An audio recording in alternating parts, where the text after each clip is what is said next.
Kalian ingat gak sih beberapa bulan yang lalu itu ada produsen masker, bukan masker kain teman-teman, bukan masker medis, maksudnya adalah sheet mask yang lekat banget sama dunia perskincarean. Itu ada yang terciduk teman-teman, ada yang terciduk terus masuk berita, dan akhirnya beberapa saat setelah itu ada konten TikTok yang juga viral karena dia itu adalah salah satu konsumen dari produk sheet mask abal-abal tersebut, dan akhirnya dia baru tahu ketika ada berita tersebut. Dan di konten itu, jadi sheet masknya kan masih banyak tuh di situ, aku lihat juga sih konten TikToknya, terus akhirnya dibuang. Nah, ini berpotensi terjadi karena mungkin masih ada aja nih yang belum tahu, yang belum aware gimana sih caranya terhindar dari produk skincare abal-abal. Dan ini penting banget teman-teman, karena skincare itu kan kita pakai di kulit kita nih teman-teman. Jadi kalau misalnya kita nggak teliti, kita nggak aware terkait dengan ini, nanti kasihan kulit kita, nanti malah jadi ada efek-efek negatif. Maka dari itu,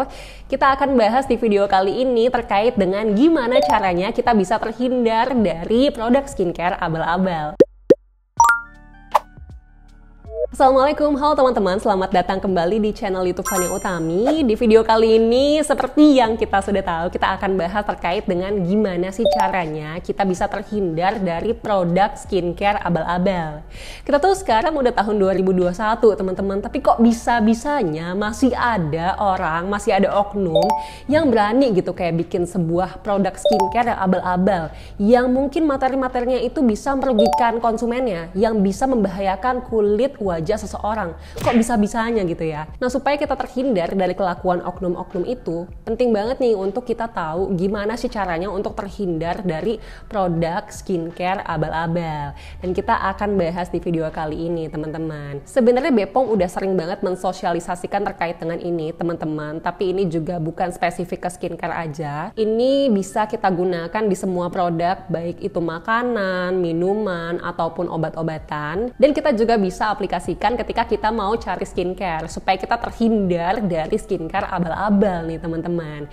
Jadi ada istilah yang dibuat oleh Bepom, istilahnya itu adalah klik.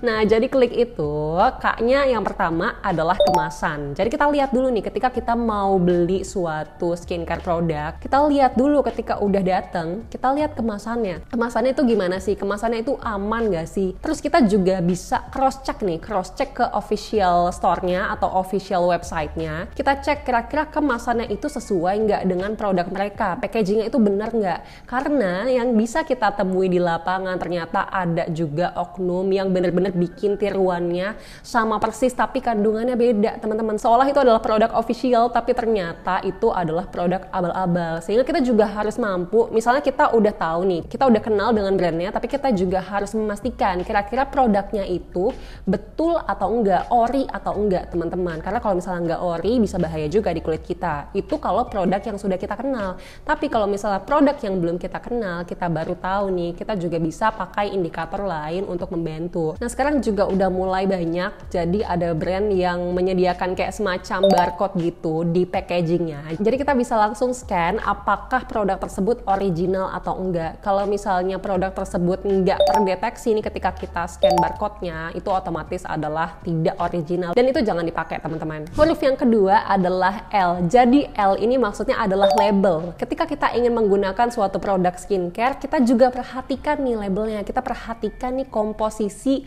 kandungan daripada skincare tersebut. Mungkin sebagian dari teman-teman ada yang pusing, aduh aku nggak gitu ngerti sih terkait dengan kandungan-kandungan, aku nggak gitu ngerti terkait dengan komposisi. Kalau misalnya ada teman-teman yang merasa seperti itu, nggak perlu khawatir, karena di channel ini juga aku membuat review-review skincare dan aku mendetailkan terkait dengan komposisinya. Karena memang secara pribadi aku kalau misalnya melihat atau mau menggunakan suatu skincare, aku akan breakdown dulu komposisinya, dan aku akan menyesuaikan kira-kira ini cocok atau enggak dengan kulit aku, kira-kira ini cocoknya dengan kulit yang seperti apa, dan kira-kira kandungannya itu aman atau enggak. Aku biasanya melakukan itu, dan supaya kalian nggak bingung apa yang biasanya aku lakukan, yang biasanya aku cuma ngelakuin buat diri sendiri nih, aku juga akan share ke kalian terkait dengan rangkumannya teman-teman.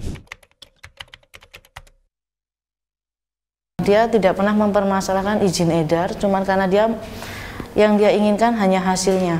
berkualitasnya. Yang ketiga adalah izin edar. Nah, ini penting banget. Izin edarnya dari siapa? Izin edarnya tentu aja dari BPOM, teman-teman. Jadi perlu diperhatikan. Di kemasan itu pastinya harus ada tulisan izin BPOM-nya, teman-teman, izin edarnya. Jadi di situ akan ada tulisannya dan kita tahu apakah produk tersebut punya izin edar atau enggak.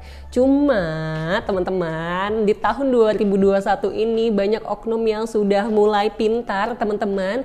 Jadi ada aja ternyata produk skincare yang di packagingnya itu ditulis izin edar, tapi ketika di cross check ke websitenya BPOM itu ternyata tidak ada, teman-teman, izin edarnya tidak terdaftar. Jadi dia kayak ngasal aja gitu, ngasal nulis kode-kode, tapi itu bukan izin edar BPOM. Mungkin kalau orang yang nggak ngerti-ngerti banget bisa asal percaya gitu, oh udah ada nih nomor BPOM-nya berarti udah terdaftar ya. Tapi untuk teman-teman yang udah nonton video ini, aku harap teman-teman bisa double check. Aku harap teman-teman nggak langsung percaya ketika melihat ada izin BPOM di suatu packaging. Teman-teman bisa banget cross check lagi ke websitenya BPOM, karena BPOM sudah menyediakan satu website khusus supaya kita sebagai konsumen itu mudah untuk cross checknya, mudah untuk melihat bener nggak sih ini produknya udah terdaftar di BPOM atau enggak. Jadi intinya jangan langsung percaya, kalian bisa banget double check langsung ke websitenya BPOM, teman-teman. Kak, yang terakhir adalah kadaluarsa. Nah, ini juga penting, teman-teman, karena misalnya produknya itu udah bagus, produknya itu udah ori, udah oke banget lah pokoknya dari segi indikator yang lain,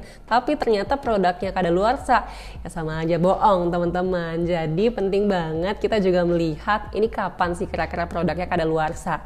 Dan perlu diperhatikan juga, biasanya setiap skincare itu punya treatment khusus. Artinya gini, walaupun dia itu ada tanggal kadaluarsanya, tapi bisa jadi ada produk-produk skincare yang dia itu kalau dibuka itu tuh kayak harus habis dalam rentang waktu sekian bulan misalnya. Itu ada juga produk skincare yang seperti itu. Jadi teman-teman juga harus perhatiin panduan penggunaannya ya, jangan sampai salah, karena ini kaitannya dengan kulit kita, teman-teman. Kulit kita tuh kalau misalnya sampai terjadi efek-efek negatif karena misalnya kita jadi korban skincare abal-abal kan sedih juga ya, karena mungkin bisa jadi efek negatif itu tidak bisa pulih 100%, bisa aja ada bekas-bekasnya, kayak misalnya tiba-tiba ada scar, atau bisa aja tiba-tiba timbul hiperpigmentasi di kulit, alias kulitnya ada bagian yang menghitam gitu, terus susah ngilanginnya.